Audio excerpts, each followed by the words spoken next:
राजधानी ठाणे न्यूजमध्ये आपले स्वागत। विरारमध्ये इमारत कोसळून 17 निष्पाप नागरिकांचा मृत्यू झाल्याची घटना अत्यंत हृदयद्रावक आहे। राज्याचे परिवहन मंत्री व पालघर जिल्हा संपर्क मंत्री प्रताप सरनाईक यांनी आज या दुर्घटनास्थळाला भेट दिली आणि पीडित कुटुंबांशी संवाद साधून त्यांचे सांत्वन केले। या कठीण काळात आम्ही सर्वजण राज्य सरकार नागरिकांच्या सोबत उभे आहोत।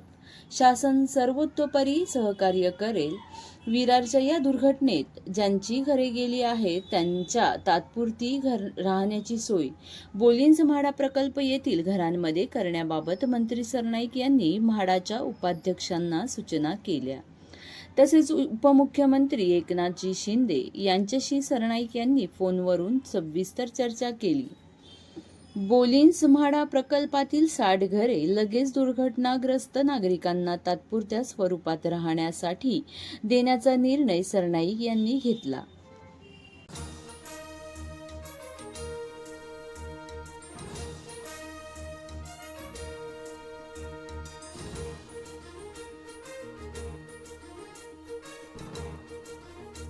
नाकारता येत नाही।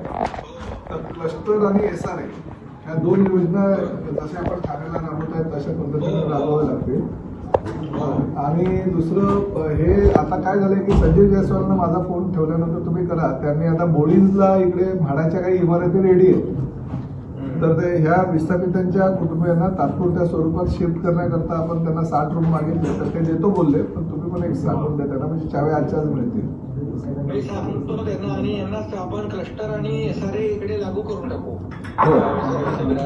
आणि विस्थापितांचं पुनर्वसन कलेक्टर पण इकडे आहे साहेब, विस्थापितांचं पुनर्वसन ते करू आपण, इमिजिएट करू। आणि क्लस्टर आणि ज्या धोकादायक इमारती झाल्या तर क्लस्टर शिवाय पर्याय नाही, जे आपण ठाण्यामध्ये सुरू केलंय त्याप्रमाणे तिकडे आपण लागू करून टाकू। बरोबर। आयुक्तांनी आणि कलेक्टर यांनी त्याचा एक प्रस्ताव तयार करा। कलेक्टर आणि आयुक्त सूर्यवंशी आणि कलेक्टर मॅडम पण आहेत साहेब। आयुक्तांनी महापालिका आणि आयुक्तांनी ते सगळं आपलं जसं ठाणे महापालिका आयुक्त या लोकांनी हे जसं क्लस्टरचा प्रस्ताव तयार केला होता ना पूर्वी, तसा क्लस्टरचा प्रस्ताव तयार करा, क्लस्टर तयार करा आणि ठाण्याच्या लोकांकडून गायडन्स घ्या। आणि साहेब आपले ठाण्याचे हेरवडे इकडे आलेले आहेत साहेब। हेरवडेला माहित आहे ते आहेत इकडे आहेत ते। आणि क्लस्टर शिवाय पर्याय नाही, धोकादायक अशा इमारती आहेत त्या पडत राहतील, त्यांना कायमस्वरूपी त्यांच्या डोक्यावरची टांगती तलवार जी आहे ती दूर करण्यासाठी आपण क्लस्टरचा निर्णय घेतला आहे। त्यामुळे क्लस्टर आणि SRA हे दोन्ही आपण तिकडे लागू करू। क्लस्टर मध्ये काय आहे, सगळ्यांना आपल्याला घरं देता येतात, हा एक त्याच्यात फायदा आहे आणि त्यामुळे त्याच्यावर तुम्ही फोकस करा।